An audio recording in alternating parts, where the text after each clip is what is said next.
예, 지올린 민법 원론 4강입니다. 페이지 수는 16페이지, 16페이지 펼치시고 중간쯤에 보면 3 물건과 채권 나오죠. 그래서 이거 많이는 하지 말고 물건과 채권 16페이지에서 19페이지 넘기시면 신의 성질의 원칙 앞까지만 보려고 합니다. 왜냐? 물건과 채권 이것만큼 민법에서 중요한 구별이 없습니다. 이것을 완전히 잘 알아야, 물론 이제 오늘 한 번만에 다 이해 완벽하게 했다 그렇게 할 필요까지는 없지만 최소한 물건과 채권의 차이가 뭔가를 뚜렷하게 알고 가야 나중에 민법 판례나 민법 이론들을 다 이해할 수가 있어요. 그래서 물건과 채권은 뭐 학자들이 미리 정리를 해주지만 공부를 다 해보신 분들이 이런 차이가 있다라는 거를 미리 경험해보고 알려주신 걸 받고 선배님들이 가르쳐준 길을 따라가면 민법 공부가 편해집니다.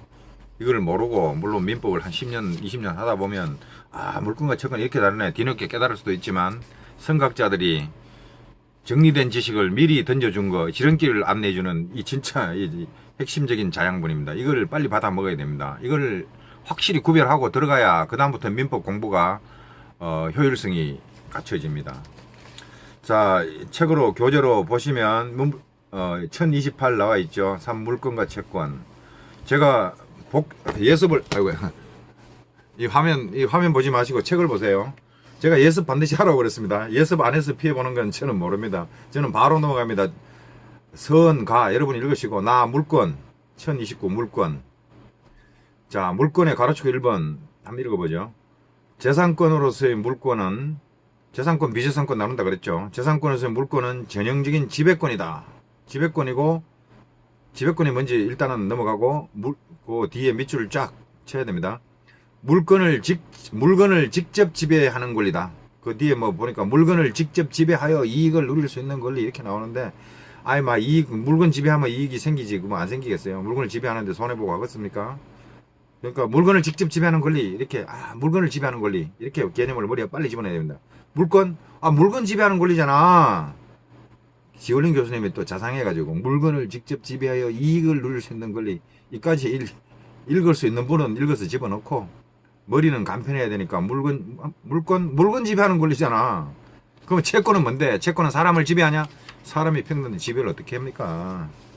그래서 물건 개념은 물건을 직접 지배하는 직접 지배 여기까지만 하면 좋겠구만. 꼭 이익을 누릴 수 있는 권리라고 해요. 어쨌든 여러분 책을 교재를 보십시오. 물건을 직접 지배하여 이익을 누릴 수 있는 권리. 저는 물건을 장악하는 권리, 물건을 지 맘대로 하는 권리, 그게 물권이다. 이렇게 하고 한 페이지 넘어갑니다. 이 뒤에 보지 말고, 왜냐? 채권을 바로 보세요. 채권하고 한번 비교해 보세요. 18페이지 넘겨서 다 채권 1. 여기 뭐라고 써놨냐면 재산권으로서의 채권은 전형적인 청구권으로, 아까 그 물건은 뭐라고 했어요? 지배권 그랬는데 얘는 그죠. 사람에 대한 권리라서 이거는 지배하면 안 됩니다. 사람을 어떻게 지배해? 조선시대입니까? 지금 양반상놈 뭐 노예를 지배하는 것도 아니고 현대사회에서 청구권입니다. 청구. 좀 해줄래? 하는 권리입니다. 자, 청구권으로서 컴마 뒤에 보면은 특정인이 다른 특정인 채권자가 다른 특정인 채무자에 대하여 일정한 행위가 어쩌고저쩌고 다 보지 마시고 뒤에 쭉 한 줄 넘어가면 청구할 수 있는 권리. 특정인이 특정인에 대해서 청구할 수 있는 권리입니다. 뭘 청구하는데? 그건 복잡하니까요. 하여튼 사람이 사람에 대해서 청구합니다. 해줄래? 하는 권리입니다. 해줄래? 하는 권리. 청구. 뭘 청구하는데? 그거야 여러분이 나중에 따지면 됩니다. 일정한 행위. 자, 특정인이 다른 특정인에 대하여 일정한 행위, 가로치고 자기 또는 부자기, 흔히 이를 거부라고 한다. 거부 청구권. 이거는 천천히 익혀야 됩니다. 일정한 행위, 자기 부자기, 겁부, 이거는 한 방에 다 익히려면 안 익혀집니다. 이 내용이 얼마나 복잡한데. 그러니까 확대해서 물건 장악, 물건 지배, 채권, 좀 해줄래 권리다. 사람이 다른 사람한테, 채권자가 채무자한테 청구, 해줄래 말래. 처음에는 좀 해줄래 이럽니다. 안 해줘. 해줄래 말래. 이제 올라갑니다. 계속 안 해줘. 소장 탁 제출합니다. 강제이행 청구 막 들어갑니다. 그렇든 말든 사람이 사람을 지배할 수 없다. 그래서 채권과 물건. 채권은 물건을 지배하는 권리. 참, 물건. 제 큰일 났습니다. 물건은 물건을 지배하는 권리, 채권은 사람한테 해줄래 하는 권리, 청구하는 권리. 채권은 청구권이죠. 전형적인 청구권이다. 자, 이제 앞으로 돌아오세요. 물건. 자, 물건과 채권은 이렇게 다릅니다. 이렇게 다르고, 나머지 내용은 여러분이, 예습을 하셨다고 보고, 예습하지 않은 으로 인한 피해는 여러분의 몫이지 제 책임이 아니고. 자, 17페이지로 넘어갑니다. 17페이지로 넘어가면, 가로치고 2번. 지배권, 둘째 줄. 지배권으로서 물권의 내용 구체적으로 살펴본다. 여러분 다 읽었죠? 동그라미 1번. 인격이 없는 물건에 대한 권리로서 물권자는 물건을 직접 지배한다. 근데 요새는 저는 고양이 키우고 있어서 할 말이 있어요. 인격이 없는 물건. 사람 아니면 다 물건입니다, 이거. 동물도 물건들이죠. 이거 우리 저 민법 좀 바꾸자고 나는 하고 싶어요. 동산, 부동산 뭐, 그런데, 고양이를 갖다가 인격 없는 물건이라고 이렇게 하는 거는, 우리 민법이 좀 문제 있다. 그렇더라도, 민법 공부할 때는 고양이 생각 이제 먹고 그냥 갑시다. 인격이 없는 물건에 대한 권리로서 물권자는 물건을 직접 지배한다. 직접 지배한다는 말인데 다른 사람한테 좀 해줄래 말래 이런 거 필요 없다 이거죠. 물건을 그냥 잡고 지 흔들면 된다는 얘기입니다. 물건을 직접 지배한다. 여기서 직접 지배한다는 것은 권리의 내용인 이익을 실현하기 위하여 권리자가 아닌 이의 행위나 동의를 요하지 않는다는 의미이고, 이런 말은 뭐 좀 길어서 그렇지 별로 어렵진 않죠. 이 점에서 채권과 구별된다. 채권은 직접 지배 못하고 사람이 채권자가 채무자를 통해서 가야 됩니다. 채무자한테 돈 좀 줄래? 이렇게 할 수밖에 없죠. 확 뺏어오면은 그 뭡니까? 강도 내지 절도 내지 그게 바로 감옥으로 갑니다. 조심해야 됩니다. 이 점에서 채권 구별됩니다. 자, 제가 이제 읽으려 한번 여봅니다. 여기서부터. 자, 유심히 이건 좀 보셔야 된다. 임차권과 같이 채권 중에도 물건의 용익을 목적으로 하는 것이 있다. 전세권은 물건인데 그것도 결국 아파트 빌려가 좀 살아보자고 하는 거고, 임차권, 주택 임차권 설정해도 임차권 계약 맺어가지고 임차권은 채권입니다. 그것도 아파트에 살아보자 하는 건데 이게 뭐가 다른데 이게. 예? 임차권은 채권이고 전세권은 물건인데. 자, 밑줄 친 부분 다시 밑줄 좀 안 쳤죠 여러분은. 임차권과 같이 채권 중에도 물건의 용익을 목적으로 하는 것이 있는데, 이때 그 지배는, 그 물건 아파트 지배는 채무자를 매개하여 임대인을 매개하여 이루어진다. 그렇지. 임대인이 오케이 안 하면 네가 안 되죠. 임대인이 동의 안 돼 막 밀고 들어가. 바로 주거 침입부터 시작해서 거의 괴멸 됩니다. 조심하셔야 됩니다. 근데 물건인 지상권자가 다른 이의 매개 없이 그냥 지 땅에 내 땅에 내 마음대로 막 밟고 다니면 됩니다. 이거 뭐 누구한테 허락받고 자지고 뭐 내가 지상권 물권자인데 직접 지배, 물건을 직접 아무것도 허락도 누구 거쳐갈 필요 없어. 바로 가가지고 내가 내 땅 내밟고 당기면 되고, 사용수익 처분은 안 되고 사용수익까지만 됩니다. 지상권은 처분되지만, 괜히 어려운 말 하지 맙시다. 너무 쉬운데. 여하튼 밑줄 친 부분에 충실해서 이거 열심히 보셔야 됩니다. 임차권과 같이 채권 중에도 물건의 용익을 목적으로 한 것이 있는데, 이게 채권이죠. 이때 그 지배는 채무자를 임대인을 매개하여 이루어지는 반면, 물건인 경우에는 다른 이의 매개 없이 직접, 중간 사람 누구 거칠 필요 없어. 그냥 바로 들어가서 땅 밟고 다니면 돼요. 이게 이제 그 앞에서 말했던 물건을 직접 지배한다는 의미다. 그래서 나머지 부분은 여러분이 쭈루룩 예습을 다 했기 때문에 기억이 나날이라고 보고, 거기서부터 이제 옆에 오른쪽에 앞으로 저기 뭡니까 1031 이렇게 단락 번호 해놓은 그것도 봅시다. 오른쪽에 단락 번호, 지 교수님 이거 뭐라고 부르시는가 나는 전화 그래서 물어보도 못했네. 지 교수님 나 솔직히 누군지는 알아요. 그러나 사회생활 나온 이후로 단 한 번도 본 적이 없고, 그 양반은 제 얼굴을 한 번도 본 적이 없고 이름도 모를 겁니다. 그 사람 대구 사람 같은데 경북고등학교 나온 사람 아닌가 모르겠네. 제가 경북고등학교 58회 그 양반이 57회에 지원림이라는 사람이 있다는 얘기를 내가 들었는데 얼굴을 못 봤어요. 근데 나중에 알고 보니까 이 사람 대학교도 법학교수 하고 있네. 고등학교 1년 선배 같은데. 그래서 조범 모사가 지원림 책을 강의하나? 천만에 그런 건 아니고. 지올린 교수 자기 밥벌어 먹고 살고 내 밥벌어 살고 사회 나와서 한 번도 만난 적이 없는데 그 사람하고 나하고 솔직히 뭔 상관이 있어요? 같은 고등학교? 같은 고등학교 밥 먹여줍니까? 경북고등학교 나와도 배고픈 인간 엄청 많습니다. 아니지, 동창들 대체를 알아라. 좋은 보기만 찌그러졌어. 왜? 그건 뭐 얘기할 필요 없고. 자, 어쨌든 뭐 지올림 교수님하고 저하고 무슨 관계가 있는 게 아닙니다. 우연히 경북고등학교 같이 했다는 그 외에는 아무런 관련이 없습니다. 그 양반 내 말하면 조폭이 누군데 웃기고 있네. 상관없습니다. 그게 중요한 게 아니라, 근데 지올림 교수님 이거 뭐라고 부를까요? 이거 1031을 단락번호? 제가 단락번호라 부르겠습니다. 아니, 제자한테 이거 물어볼 필요 뭐 있어. 내 맘대로 부르는 거지. 1031번 단락번호. 이거 쫙 보시면 거기서부터 한 줄, 두 줄, 세 줄, 네 줄, 다섯, 여섯 줄 내려오면은 물건의 일환성을 베타성이란다. 베타성에 동그라미 치고, 아, 물건은 베타성이 있다. 이 정도. 근데 이 시험에는 안 나오지만, 아, 베타성이 있구나. 이 정도로, 예, 베타적 권리다. 이 정도로 이해하시면 되고, 그것부터 한 줄, 두 줄, 세 줄, 네 줄 내려오면, 자, 한 줄, 두 줄만 내려봅시다. 두 줄 내려와서 한번 읽어봅시다. 물건 자체의 성질 때문에 하나의 물건을 목적으로 하는 같은 내용의 물건이 여러 개서 경합할 수 없고, 이거 말하는 거 다 잊어먹어도 되고, 먼저 성립한 권리가 우선한다. 이게 밑줄을 쫙 꺼야 됩니다. 핵심적입니다. 물건은 같은 내용으로 설정이 되면, 성립하면 먼저 성립한 게 우선입니다. 저당권, 근저당권 있죠. 1순위 다 먹고 남으면 2순위 가져갔는지 말든지입니다. 예? 철저하게 배타적이고 우선적입니다. 그래서 물건 상호간의 권리의 순위, 이렇게가 제가 강의한 적도 있는데, 동영상 10분짜리 하나 올렸는데, 물건과 물건 상호간의 순위는 먼저 성립한 사람이 장땡이다, 우선이다. 뒤에는 완전히 없습니다. 앞에 다 챙기고 남으면 가져가든지 말든지입니다. 물건은 먼저 성립한 권리가 우선한다.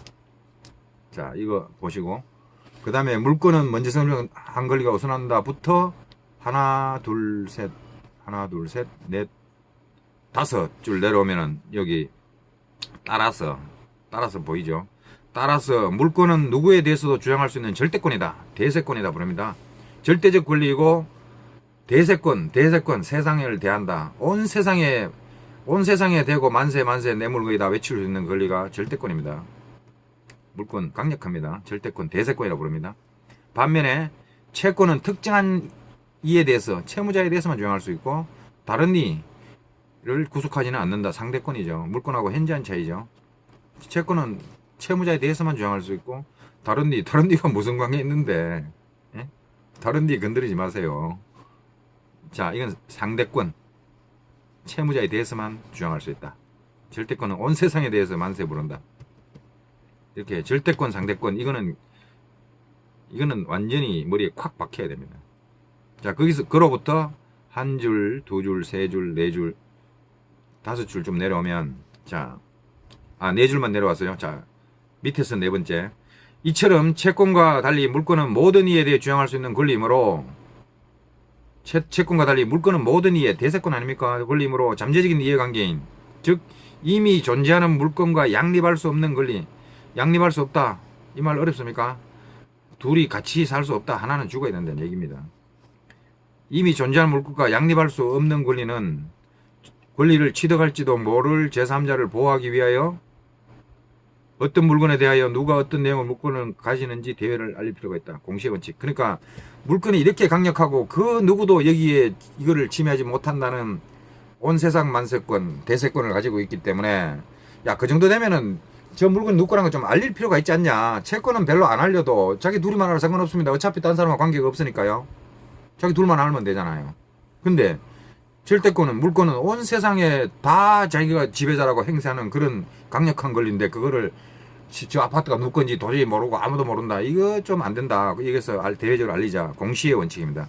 물건은 공시의 원칙을 갖추지 않으면 나중에 보겠지만 물건을 취득할 수 없고 이전할 수 없고, 소유권 이전 등기, 그런 거죠. 등기부가 왜 있습니까?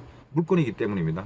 물론 이제 채권도 특수한 거는 임차권 등기명령 받아가 들어오기도 하지만 그건 예외적인 것이고, 원칙적으로 공시의 원칙, 물건은 이와 같이 강력하기 때문에 온 만방에 공고를 때려야 됩니다. 그게 등기부입니다. 이 공시의 원칙을 지키지 않으면 물건을 안 주겠다. 물건이 그렇게 강력한데 공시도 안 해? 이 게으른 사람아. 해가 안 줍니다. 그래서 공시의 원칙. 이 공시의 원칙은 머리에 조금 남을 필요가 있고 시험에는 안 나오지만. 자, 3 한 장 넘기세요. 한 장. 3 물권자에게는 채권자보다 강력한 구제 수단, 먼저 물권적 청구권이 인정된다. 이거는 이런 게 있구나만 아시면 나중에 또 물권적 청구권이 물권법에서 등장하기 때문에. 그 다음에 이제 예습하신 분은 한 줄, 두 줄, 세 줄 내려오면 추급력. 추급력은 고민하지 마세요. 별로 쓰이지가 않습니다. 따라잡고 어쩌고 그 별로 쓰이지도 않더만 뭐죠. 그래서 4번 물권은 성질상 당연히 양도상. 물권은 팔아먹을 수 있습니다. 아파트 팔아먹을 수 있죠. 아파트 소유권. 아파트 못 팔면 어떻게 됩니까? 팔 수 있어야죠. 자, 이래 되고. 자, 이제 물권과 채권의 이 비교를 딱 했고, 그 다음에 채권 한번 봅시다. 채권은 아까 물권과 같이 비교해서 한번 봤죠. 채권은 청구권이다. 좀 줄래? 하는 권리인데, 안 주면, 너 안 줄 거야. 나가다가 계속 안 주면, 소장 바로 법원에 들어가야 됩니다. 이 채권도 만만한 건 아닙니다. 자, 어쨌든 채권은 전형적인, 한번 더 읽어봅시다. 가로 1번. 채권은 전형적인 청구권으로 특정인이 다른 특정인에 대하여 일정한 행위 어쩌고 저쩌고를 청구할 수 있는 권리다. 그 뒤에도 중요하네. 즉 특정한 사람에 대한 의무를 채무라고 그 반대의 지위를 채권이란다. 그러니까 채권과 채무는 같이 붙어 다녀요. 그러니까 저도 이제 근저당권 하다 보면 맨날 피담보 채권이라 불렀다가 피담보 채무라 불렀다가 왔다리 갔다리 합니다. 왜냐? 그게 그거잖아. 누구의 관점에서 봤냐의 차이뿐이지 채권이나 채무나. 채권자가 보면 채권이고 채무자가 보면 채무고 같은 내용입니다.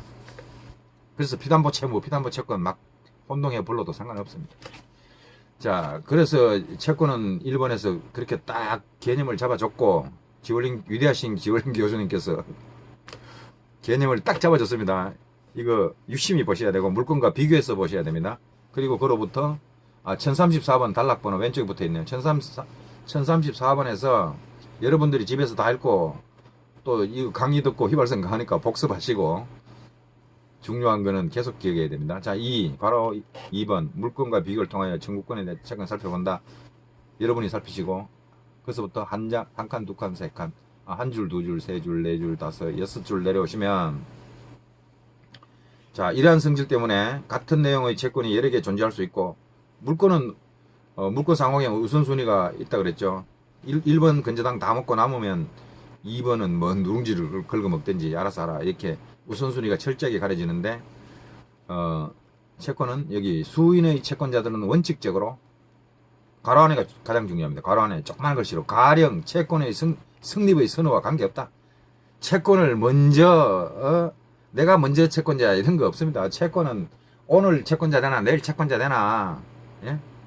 근데 이런 건 있지. 오늘 채권자 되나 돈을 오늘 갚아버렸어. 그럼 내가 내일 채권자 될 수 해봤자 아무것도 없지. 그게 아닌 이상 채무자가 보태고 있는 이상 오늘 채권자 되나 내일 채권자 되나 차이가 없습니다. 채권자 평등입니다. 자, 그 가로 안에가 굉장히 중요합니다. 가로 안 조그만 글씨가 가령 채권의 성립의 선호와 관계없이 평등하게 다뤄준다. 동그라미 옆 확 찾는데 채권자 평등의 원칙, 채권자 평등의 원칙 이게 막 외워야 된다.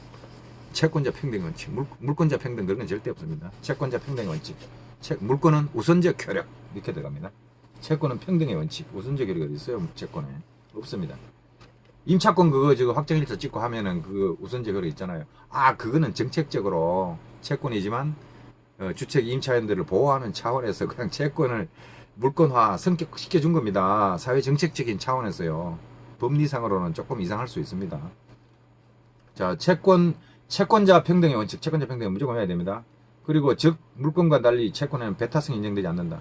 야, 내가 먼저 채권된다. 너 채권도 되지 마. 천만의 말씀. 자유경쟁사회 아닙니까? 경쟁의 자유. 채권자 네가 먼저 되라고 그랬어? 그거 안 통합니다. 물권과 달리 채권은 배타성이 없다. 나아가 채권은 특정한 즉 채무자에 대해서만 주장할 수 있는 상대권, 대인권, 사람에 대한 권리다. 끝까지 보고 나머지는 여러분이 읽으시고 한 줄, 두 줄, 세 줄, 그로부터 한 줄, 두 줄, 세 줄, 네 줄, 다섯, 여섯. 이게 제3자 채권 침해 나오는데 이거는 불법행위 쪽에서 다뤄야 될 문제인데 신경 쓰지 말고 제3자 채권 침해가 뭐냐면 채무자가 채무를 이행을 안 해버리면 채권자가 손해를 보잖아요. 채권이 지금 침해당한 거나 똑같습니다. 근데 채무자가 아닌 다른 제3자가 채권을 침해한다?